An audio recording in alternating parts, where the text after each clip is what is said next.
The phone show. Turn the volume. Okay.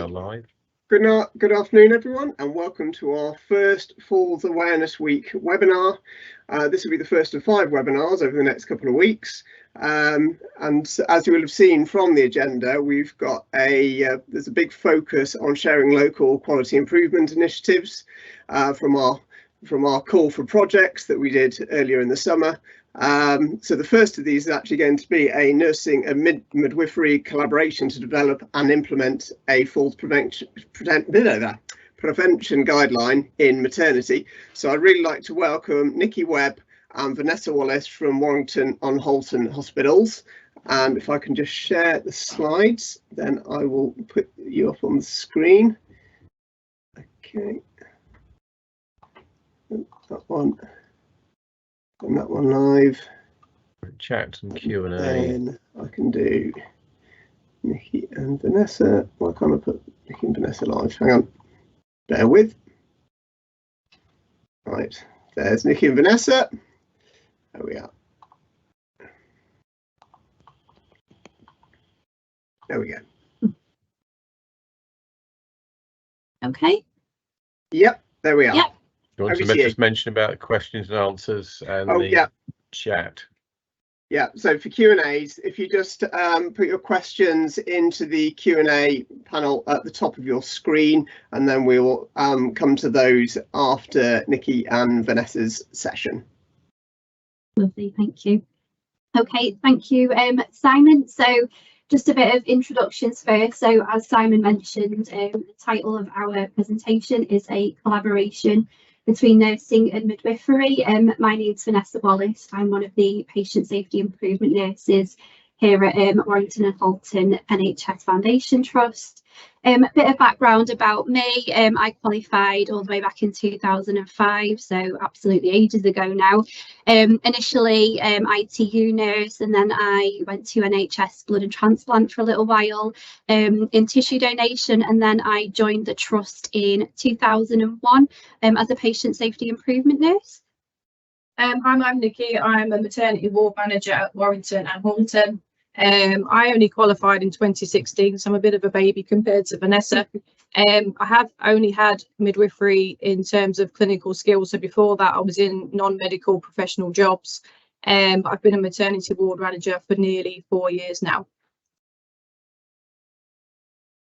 Okay, so just a little bit of background really on how our journey began. So myself and Nikki joined the trust at similar-ish times, within a few months of each other, and we first met after there was an incident on Nikki's ward whereby a lady had a fall, and we just were sort of looking into what may have happened, any lessons to relearn, and that's just about how our conversations began really. Just to clarify, this is a QI project just between myself and Nikki, but the trust have been really supportive. We will be mentioning some of the trust documentation as we go through. So one of the first questions that we asked when we were going through the falls review is, had the lady had a risk assessment done? And so Nikki was, well no, we don't really have falls in maternity, we don't have a falls risk assessment, so those were the kind of the questions that we started to ask. And actually when we looked at it, it just wasn't suitable. So just looking at the literature, falls in the perinatal setting, they don't really get a lot of attention in the UK, but women are at quite a risk of falling following either vaginal or caesarean births, especially during the initial attempts at mobilising. Newborn falls, which is something that we do know about, newborn falls and drops in maternity units, but they are closely associated with a maternal falls risk. And as I've just mentioned, the traditional falls risk assessment that most trusts have, and we certainly have here, it just doesn't address the unique characteristics experienced by women in the immediate postpartum period. And as I mentioned, the risks of the baby being dropped also. So as I've just said, falls prevention in nursing, it's quite well embedded. Our falls prevention policy and guideline and the risk assessment is based on national guidelines at the trust. The national audit of inpatient falls, all the recommendations, but many of the elements in there, although they are relevant to maternity, they're not quite enough to capture our maternity patients and the unique risks that they have. And again, you know, through conversations that myself and Nikki had, the staff, you know, the knowledge on falls prevention just wasn't there, just because it's not really a topic that's talked about a lot in maternity. So, you know, we quickly realised that, you know, the falls risk assessment that we had as a trust just wasn't a fit for maternity. So moving on to the falls prevention for midwifery itself. So as Vanessa has said, I was quite honest with Vanessa and said that as a midwife, I've never been asked whether I understand falls. Is it a risk? Have I ever assessed it? And my honest answer was no. And I did say it's quite interesting to have worked at 3 different hospitals and it never kind of been on my radar until we had an incident. We had to really look at it and create a solution.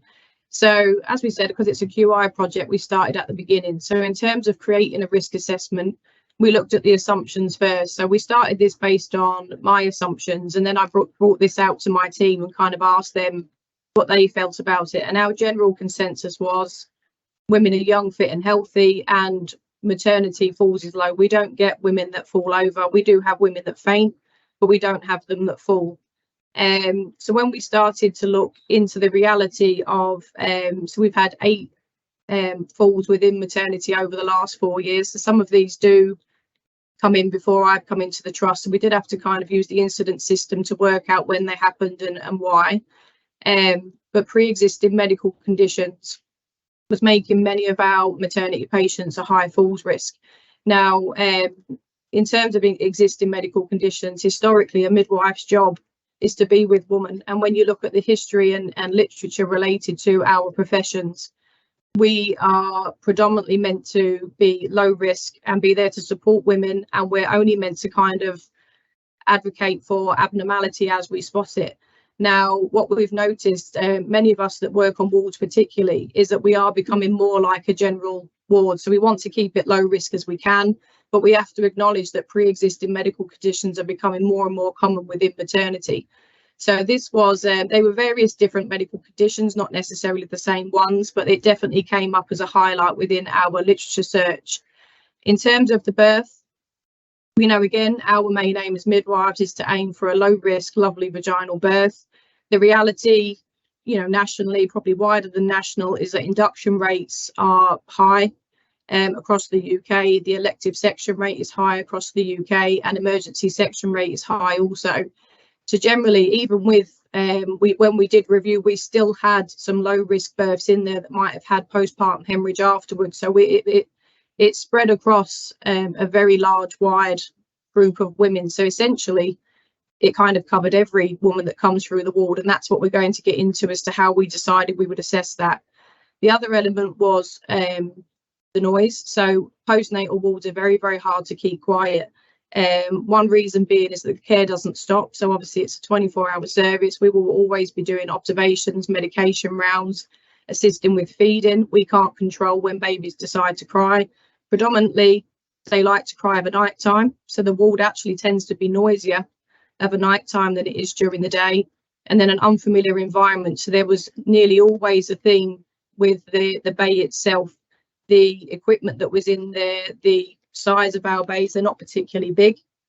And then the route to the bathrooms, for example, that we had to look at all of those different challenges. And then our biggest element, which we'll get into, is exhaustion. So the tiredness is a huge factor within maternity falls. So the question that one of my team asked me actually, and actually it was the first question that I ever asked Vanessa, which was, is it a faint or is it a fall? So my reaction was, you know, we have many women faint in maternity. To me, it was a physiological response to the event that they'd gone through, and actually I considered it quite normal.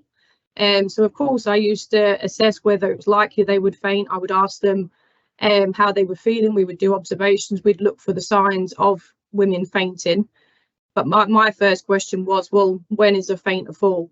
So what we're aiming to do is, it could be a faint or a fall. So there is an element where we might not be able to distinguish between it, but how we manage it is how we're going to decide which one of these two it is. But the overall aim is, regardless of whether it's a faint or a fall, is that we're going to aim to prevent both of them.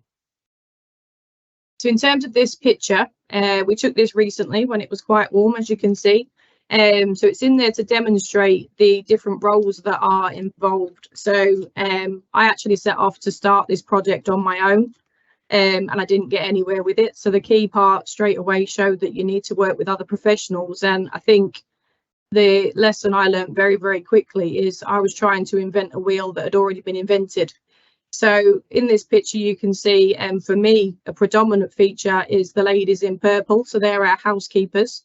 And actually my part of assessing for maternity falls was to start with my housekeeper, who's at the back, and we looked at the layout of the walls. How do we immediately prevent anybody from falling over any of our furniture?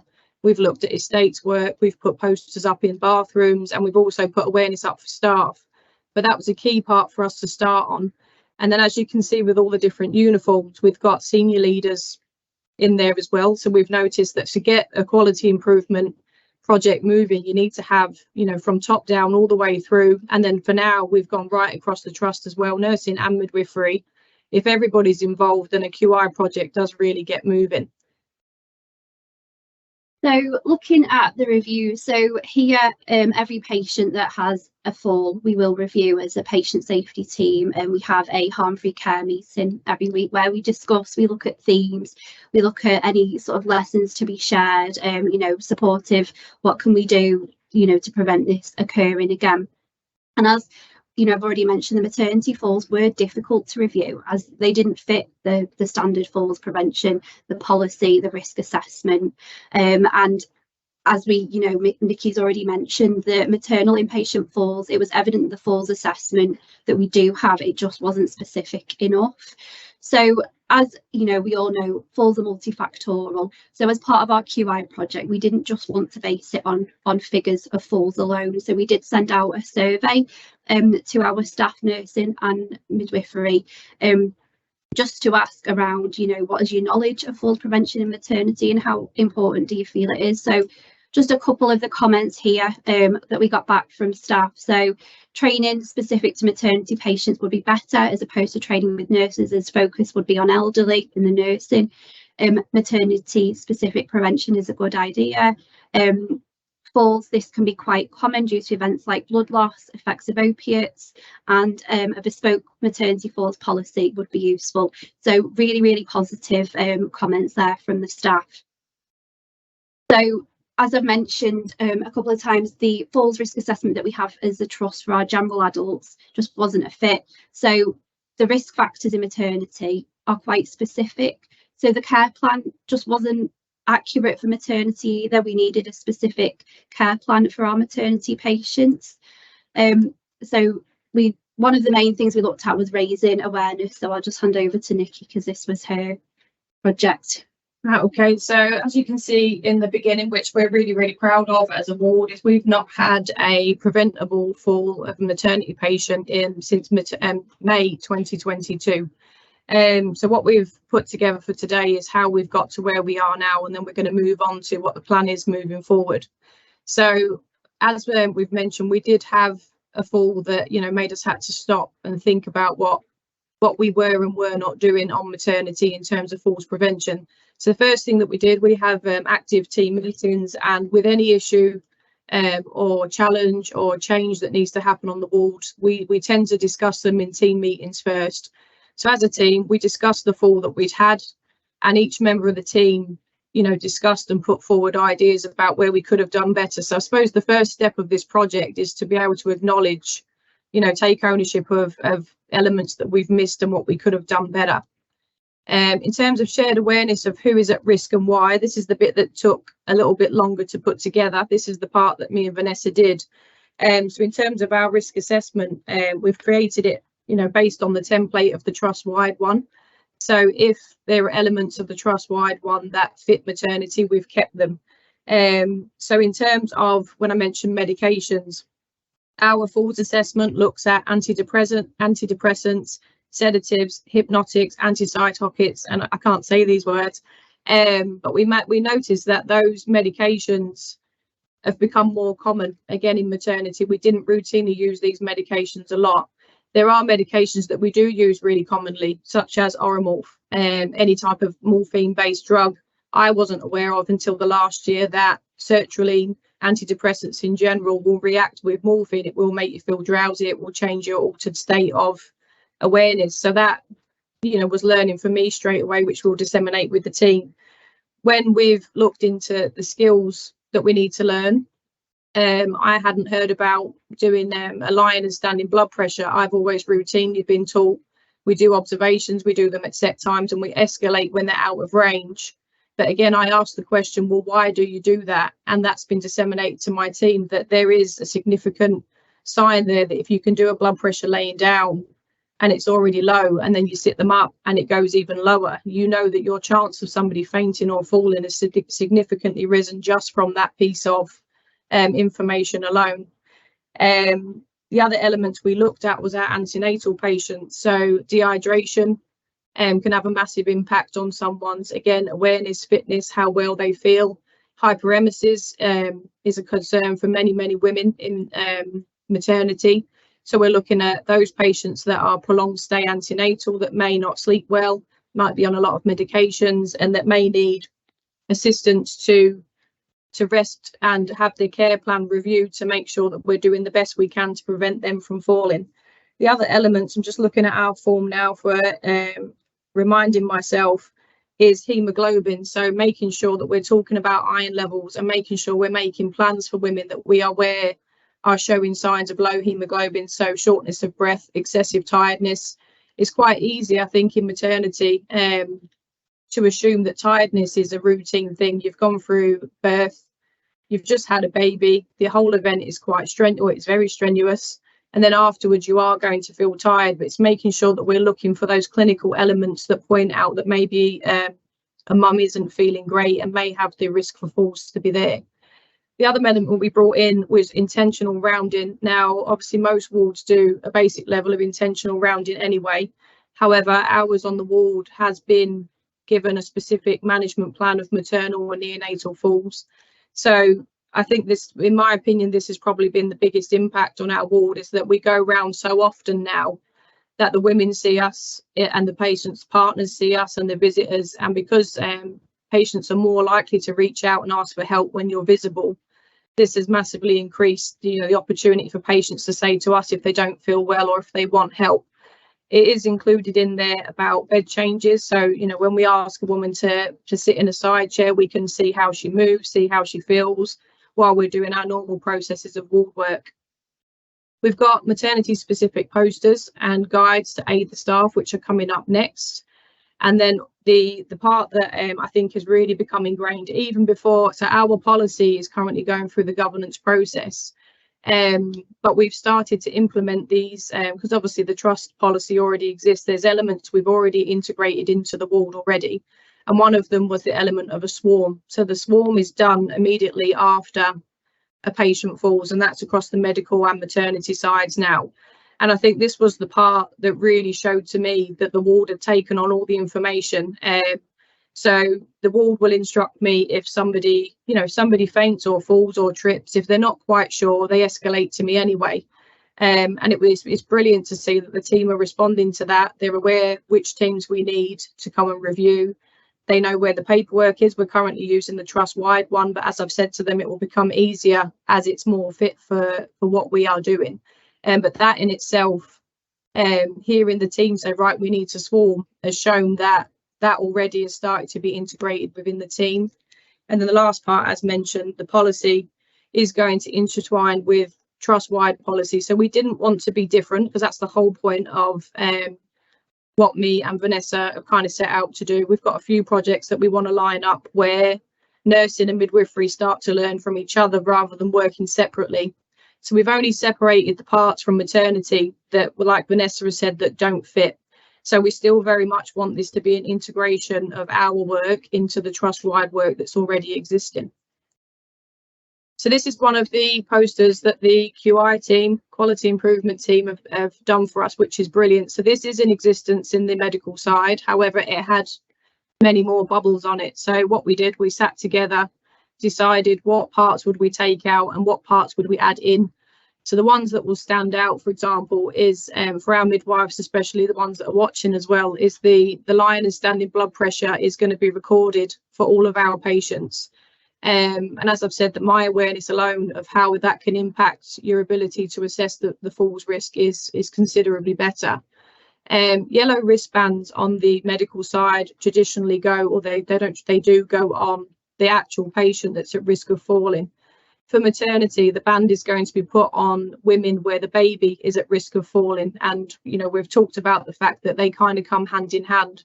If your mum's at risk of falling, there's a chance that she could drop her baby. So the risk of maternal falls is there potentially for any patient, as it is for anybody on the medical side. But we've deemed that we would be better off observing every woman and risk assessing and changing and adding a care plan to what she needs. And then the yellow band for us is going to identify the high risk of baby drops on our unit. A lot of this is, and I have reassured the team, obviously, whenever you bring in a new guideline or process, everybody worries because the service is stretched. They worry that it's going to be more work that they're not going to be able to keep up on. So I have said, and, you know, I have shown this to quite a few of the team, and they have it's agreed that this is basically what we're doing anyway. It's just reinforcing it. So making sure our call bells are within reach.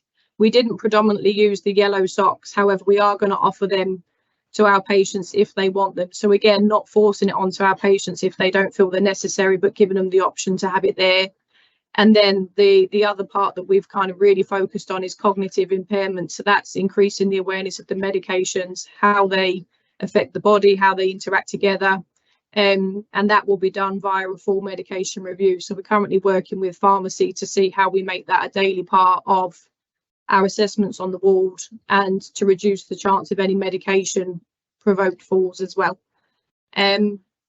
This is basically the same thing, but we turned it into a different format, again, to try and raise awareness. We quite often find that if posters look too similar, you become blind to them, you don't notice that they're there. So we put it into a kind of more simple but more detailed version as well. So these are up on our falls prevention board on the ward. And it's been sent out to the staff and will be sent out again when the policy is released, hopefully quite soon. So as you can see, the parts that are on there are all exactly the same as the bubbles on the previous poster, but they go into a detail of why we're doing it. So it gives the team the why.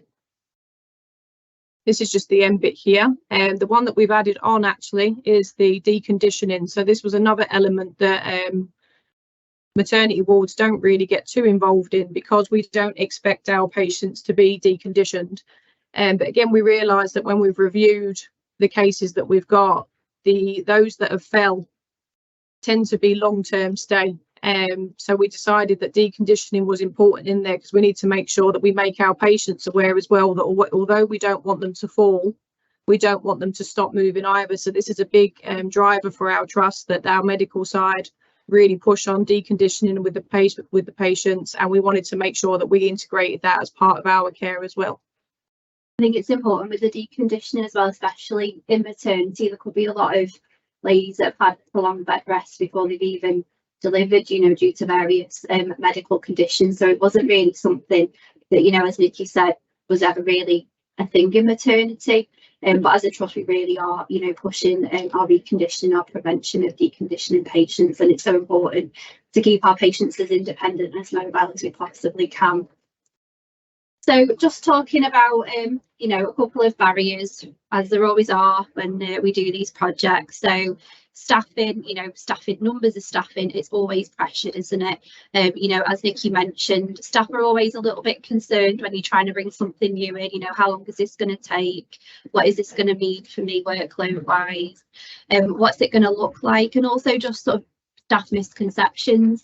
You know, as Nikki said, I think one of the first things she probably sort of said when we were discussing the fall was, you know, women don't fall in maternity, they faint. And, you know, generally, most of them are faints over falls, but actually, how many of those can we prevent when we've got, you know, the right risk assessments in place, the education? And historically, nursing and midwifery teams don't always work together to share learning. The structures, you know, certainly here, it's quite separate for a lot of things. But there's so much that we do that's now interlinked. It's really important to get that shared learning across both disciplines. Just mentioning digital barriers. So here we have gone in midwifery completely digital. Now, as falls prevention in maternity isn't part of a national guideline as it is in adult inpatients, we've not been able to get it added to our digital programme. So it is currently paper-based, but that's something that, you know, we're working on. And it's just, you know, it's an ever, like with these things, it's ever evolving, we're ever learning. You know, I do think it's worth mentioning that when we first started looking at falls prevention, that we did consider falls alarms. And I think you even got some in as part of a trial, didn't you? But actually, on further conversations, we just decided that actually for our maternity patients, falls alarms just weren't going to be appropriate. So that's when we changed it more to sort of educating staff, educating patients, and, you know, as Nikki said, making the staff more visible so that the patients know who to ask and who to actually say, you know, I don't actually feel okay, I feel a little bit dizzy, I don't feel well, can you walk with me to the toilet? Because the more visible staff are, and just giving patients, you know, that okay, it's okay to ask me, I know I look busy, but please ask me, because I'd rather you ask me than try and manage on your own and then, you know, something happen. So looking at our next steps, as we've mentioned, the policy is just going through our review group currently. So trust-wide introduction, it won't just be focused on maternity. We do have pregnant patients on our general wards sometimes, depending on what they've come in with. So it's really important that this goes trust-wide for awareness and for use. Collaborative training events as well. You know, potentially pregnant patients could be on any of our general wards, and we want the nursing teams to be involved along with the midwives and looking at the unique risks in maternity and actually, you know, sharing that learning together. And we want to do, once we've launched it and we've gone through some training with some scenarios, we want to look at the feedback from staff. You know, does your awareness improve? Is this something that, you know, before we sort of mention this, is it something that you really considered? And how confident do you feel now, you know, preventing falls in maternity, looking for the specific risks? Quality improvement is ongoing, you know, as I've mentioned with the falls alarms, we might try something, doesn't work, and we'll change it and adapt it. So, you know, that's same with our risk assessment and everything else that we've got in the policy. There's always room for change and improvement. And breaking down professional barriers, you know, as I've mentioned, I think as we've both mentioned, historically, you know, we are two completely different professions. But now, as you know, patients who are having babies are potentially coming in with more medical problems, there's a lot more sort of blurriness between the two. And as I've said, our pregnant patients will be on our medical wards as well. So it's really important that our nurses feel empowered to look after these patients, the same as the midwives feel empowered to do things like the falls prevention. We're going to continue to increase the awareness of falls prevention in maternity. I think we're going to look at some scenarios, some skills and drills, all kinds of different things, and just get, you know, people just thinking falls prevention, like, you know, you hear all the time, think sepsis, think falls prevention, you know, what can I do to stop this lady in my care falling, tripping, slipping, you know, fainting? And any collaborations that we've got, you know, we want to apply them to other elements of patient safety, pressure ulcer prevention, medication safety. You know, there's lots to do with patient safety that will cross over in maternity. So this is just really for us the first step of many things, hopefully. So just a quick thank you. We obviously want to say thank you to the Trust for being really supportive. You know, as we said, this is mine and Nikki's project, but our teams have been so supportive, our managers really supportive, our QI team, you know, we couldn't have done it without their help. And thank you everybody for watching us. And has anybody got any questions at all? Thank you, Nikki and Vanessa. That was a really insightful session and like loads of practical tips in there as well, and really clear as to how you've undergone that, you know, taken on that project, really open about the challenges you've had. And actually, I know you were fearful that there was not going to be any questions, but there are plenty. So okay. Yeah, so there we go. Careful what you wish for. Right, let's start. Let's start with Leona. She says, hello, Nikki. Vanessa, great topic. Why do you think your ward has been successful in preventing falls? Oh, my favourite subject. So firstly, thank you to the owner for joining. So she is a member of my team. I think the team are very, very good at being able to, like I mentioned at the beginning, they are able to sit and look at what has gone not necessarily wrong, but not quite how we wanted it to go. And I think the individuals and as a team are able to assess in a productive way, right? So it's gone the way that it has. How do we move forward from it? I find that when I share anything so I get very excited about many different topics, as they know, and they're a very perceptive team. So if I go out and I say I found this or I've learned this, the team are really, really willing to take that information on, process it, and help me drive it forward. So I think when it came to falls, to hear the team tell me the same things that I've told Vanessa, it was brilliant, because it was kind of like a chain where it come down. And I was honest with them and said I was exactly the same. I didn't think this was an issue for us. I didn't think we needed it. But actually, when we have discussed different elements with different team members, they've said, well, you know what, you're right. It's the basics, but we get so caught up and busy in what we're doing that we forget to cover the basics. But as a team, they really do take the safety into perspective. So when I first come, the first thing all of the team said to me is that we just want it to be a safe ward. We want to give good care. We want to give, make our women feel they're looked after. And actually, we started with the staff first. So I've always said that if you need your women to be looked after, you need your staff to be looked after first.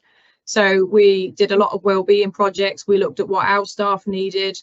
Obviously, we've come out of a pandemic. We had to up our training. We improved our compliance. And then once we made the team solid, we then pushed into the patient safety. So they've just always been fantastic. I'm a massive fan of them. I know I have to be, but I am. I'm very much a big fan of them. I do think it's worth sort of adding as well, whenever we've been on Nikki's ward as a patient safety team and, maternity as a whole, everybody's been really, really welcoming. And, it just makes things so much easier, and people want to learn, they want to know how to keep the patients as safe as possible.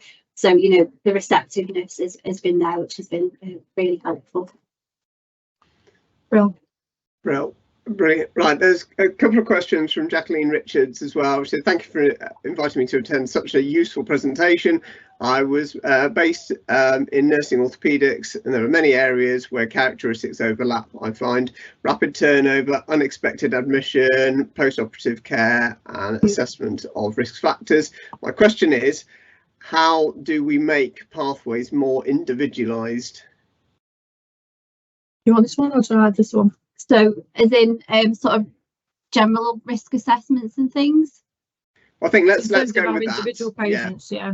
I think there's always room in nursing and midwifery for making things individualised. One size doesn't fit all. The risk assessment is there just to sort of aid you looking at actually the more significant risks.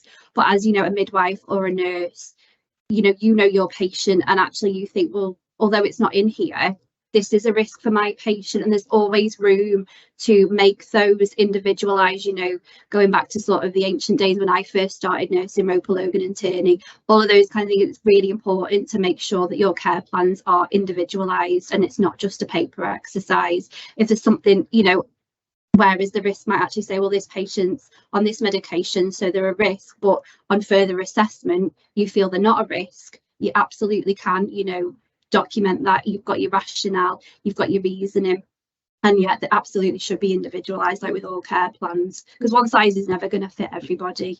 We ask your patient as well. I think one of the main things that I suppose what I've said to Vanessa, one of my biggest passions with this is that I became a postnatal manager because of the postnatal experience for me, and I think Jackie's hit the nail on the head there. That it has to be individualised. When I was in hospital with my daughter 13 years ago, I know they covered the guidelines, I know they did what they had to do, but it was the individualised bit that I didn't get. And I think women want us to ask, are you okay? Do you want help with this? Feel free to talk to me. And I think that's the difficulty of the element of staffing. We know that the more staff we have on, if we're fully staffed, if we've got our support workers, our housekeepers in, our managers in, the quality of individualised care will always be better. And I think it's about the questions. I think you need to ask your patients, what do you need from me, as well as this. So it's not just running down this list. This gives you your clinical idea of where this woman is at, what are her risks, and then I think the biggest question of all is, you know, what do you need from me, and then following that through and actually being there when they ask for what it is that they need. Yeah, I think holistic care, you know, is one of the main fundamentals across nursing and midwifery, and that's something that we always strive towards. And Jacqueline was also asking, are there any particularly high risk locations we can target?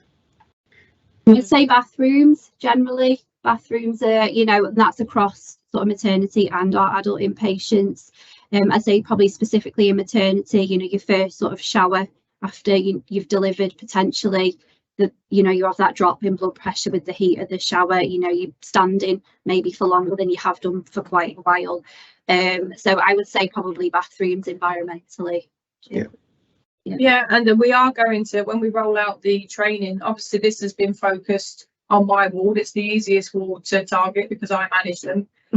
But we are going to make it bespoke for the birth suite, the low risk birth, because we don't want, for example, the low risk birth centre to all of a sudden start throwing all these preventions in if it's not needed. It's going to be more about the awareness of exhaustion will still potentially be there. Women may still want assistance to the bathroom. Some people just don't like the sight of blood. That's enough for somebody to faint in itself. So we're going to make it really individual for each area. Even outpatients, you know, if we do anything involving a cannula, some people don't like cannulas, some people don't like blood. So that can sometimes be enough to make patients feel faint. So we're going to really individualise it between each area and let them kind of excel. And, you know, ask them teams, the same way we've done for the ward. What do you think you could provide your women to make this a reality? So it's going to be spread out once the policy's in and the training's underway. Great. And so Jackie's also, she's come up with a couple of sort of question stroke suggestions. Okay, yeah. So one was, perhaps we can encourage women to include and bring with them slippers. I see this as a very common but unrecognised risk, being in TEDs or barefoot. Yeah, that's part of our care plan, suitable footwear. So slippers, you know, is the preferable use, but I know we see patients in things like flip-flops, Crocs, you know, and it's just about education. At the end of the day, we can only advise. Patients, you know, are going to choose what they choose, and if we've offered them that advice, we've explained that actually these are quite slippy and they still want to wear them, that's absolutely their decision. If patients, you know, potentially come in and they don't have anything, if it was an unexpected delivery, we do as a trust provide the non-slip socks, which, you know, patients can wear, but they've got like the grips on the bottom, which will help, you know, preventing the slips as well. Yeah. And I mean, you mentioned about the challenges of deconditioning, which is not something you'd automatically think about with maternity, but is clearly a big issue. So Jacqueline was saying the input of physiotherapy would be a useful addition, but maybe that's just something that, you know, you have had that input, but you haven't necessarily talked about it on this session. She's saying it's in terms of you know, patient mobility, not just women's health. Yeah, so we have got an increase, I think, with I know we're all hoping that COVID disappears and we forget about it one day, but I think we have to acknowledge that it has set us back in the NHS in terms of training services. You know, not even if they didn't completely stop, sorry, the bins are going past, you know, services did massively restrict, so they had to, and we know ourselves that there are medical patients that will need those services far more than we will. However, we have discussed this as well, and we are planning on getting physio input on the ward. It's just not quite there yet.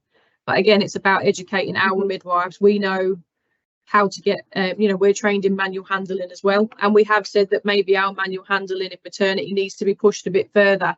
So we do the basics of patient movement, but we're also going to need to cover the training of how do you get these patients up. You know, Vanessa said to me, you know, how would you get me up? I said, I'd just tell you to get up. And that was my answer. But actually, you know, there are processes for manual handling.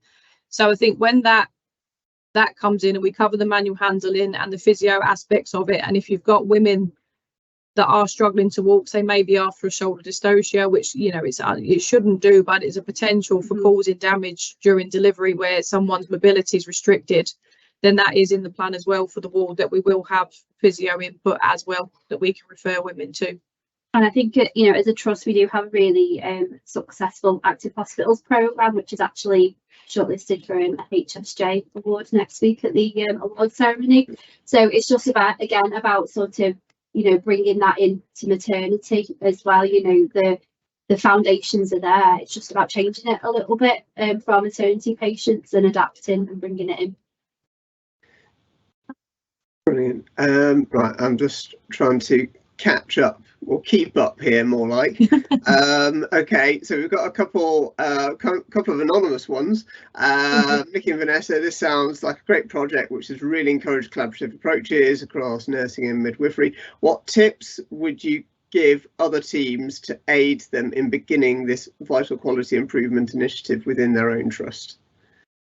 I think for me it was just about sort of trying to break down some professional misconceptions, shall I say. You know, historically nursing midwifery has been so separated. It was kind of like, oh, you know, that they'll sort their own things out. And I thought, well, actually, but will they? Maybe we should just ask the question, are you okay? You know, let's just go through this as I would anybody else, and just having those really informal chats, you know. And I didn't, you know, I'm not a midwife. There's loads that Nikki's taught me. And it's just, you know, having that mutual respect for each other, as we absolutely have. The professions are really different, but we can help each other. And just, you know, starting some really informal, you know, meetings. We don't have to go over Teams anymore. It's so much easier face to face. And, you know, walking around the wards as well, just so when, you know, you might read an incident, but actually when you've been to the ward, when you know the staff, you think, well, actually, you know, maybe this is what happened.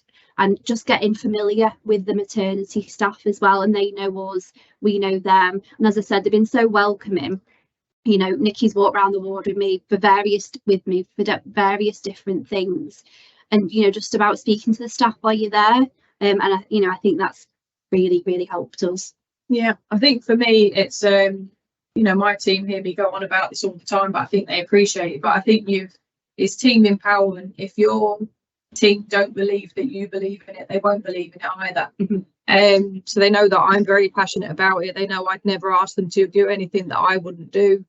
My voice is going because we've got about 40-degree temperatures in here. They see me come out on the ward. I will help move patients. I will help get them up. I will help take them to the bathroom. I'll help them shower.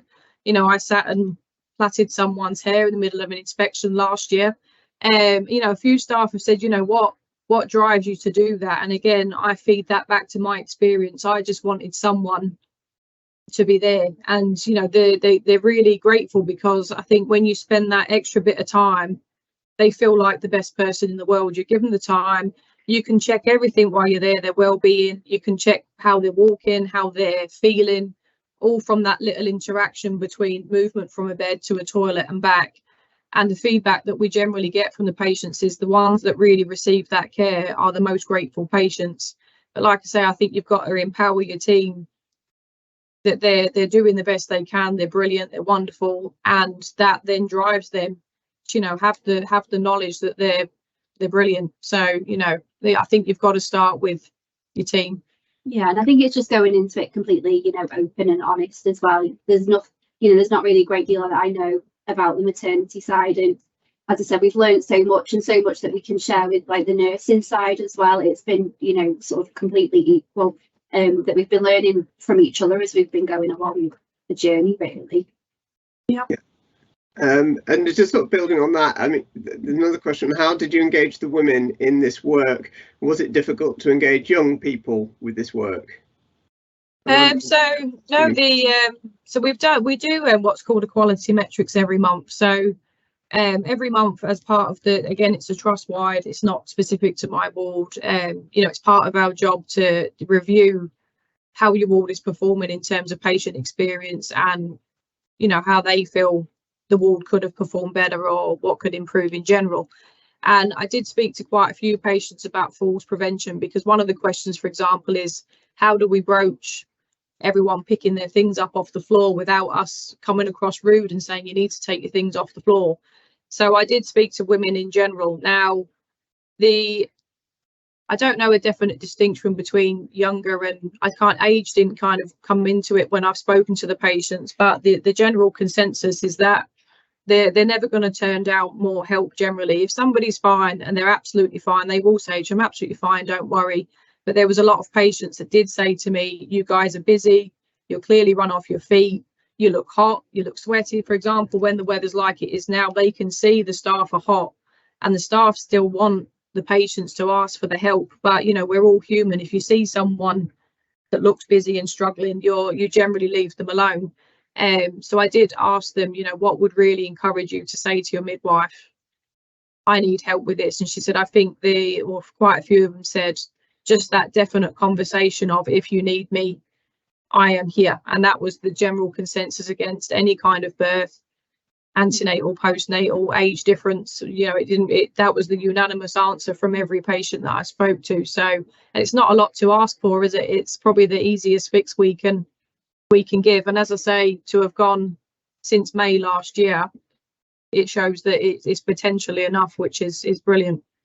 I think as well, you know, women generally put a lot of pressure on themselves after having a baby. You know, you want to kind of be seen that you can cope, that you can manage, that it's a natural thing, you know, that you've just been through, and just, you know, reassuring someone that actually is really hard and you will be really tired and you will need help, and please just ask. It's just empowering them all the time, that, you know, we are here to help you, we absolutely do look busy, we are here to help you, and please just ask, you can ask us anything, and just, you know, giving them that confidence to actually speak out, I think really helps as well.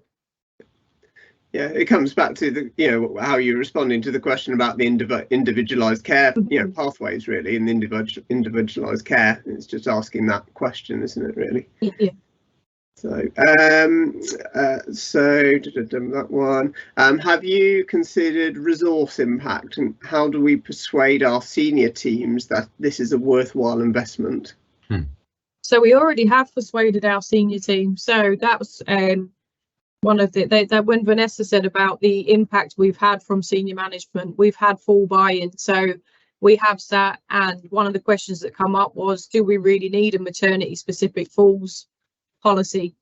And we sat with her for a good hour and we talked about what we've reviewed, what we've looked at, and she sat at the end and she said, you're completely right, this is needed, it's already working, and she was fully in support of us doing it.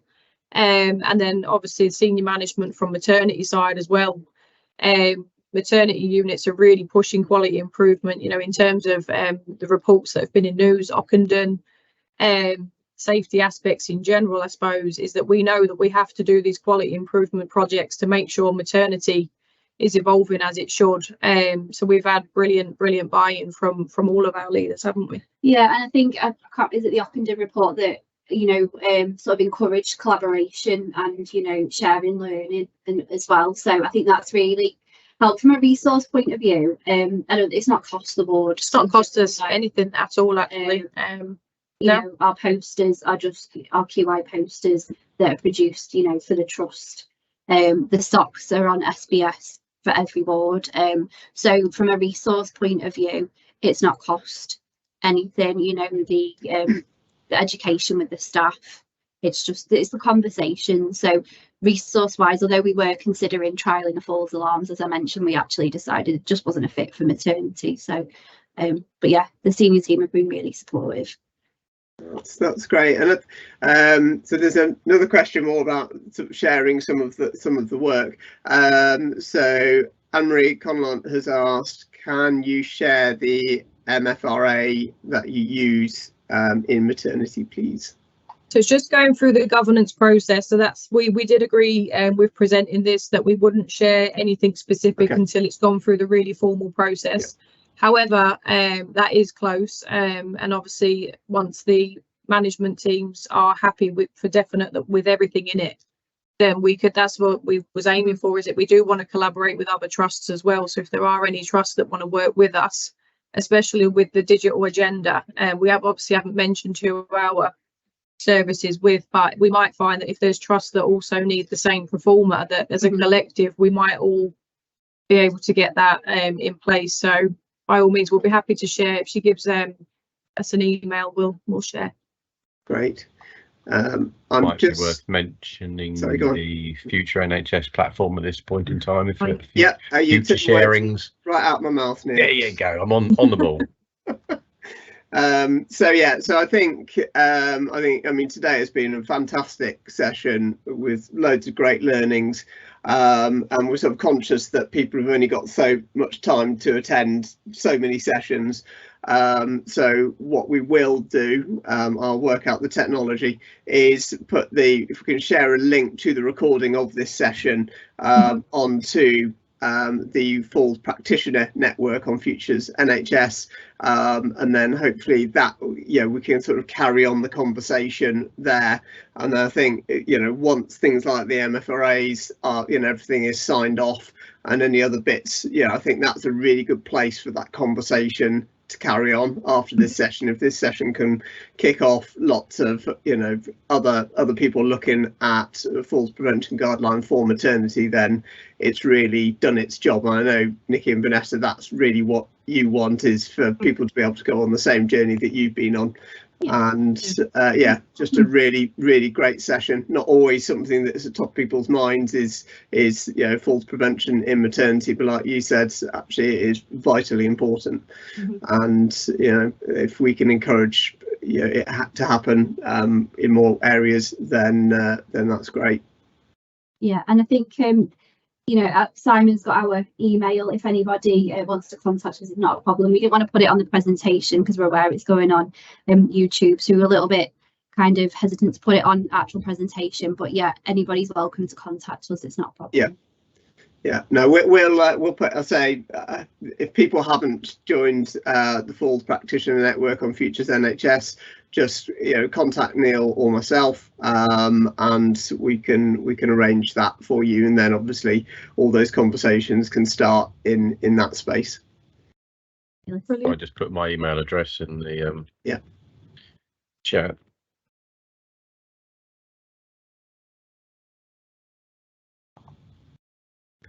Frantic typing. Great stuff. Okay, I think we're about done. There was lots of fan mail. Brilliant session, really inspirational. So yes, that is I think that sort of sums up the feelings towards this. It's a really good project, and hopefully more people will come and speak to you and will take it up in their trusts. Anonymous has just said, from us as well. Huge thank you from us. You're welcome. Thank you for joining us. Thank you. Thanks for having us. Oh, hang on, let me just put that's it. I'll put that last one in. Yeah, that last one in. This session has been so transferable to other areas and specialities, really echoes the ethos. Falls is everyone's responsibility. Thank you for this session. Far exceeded what I was expecting. Nice. Thank you. You want comments like that?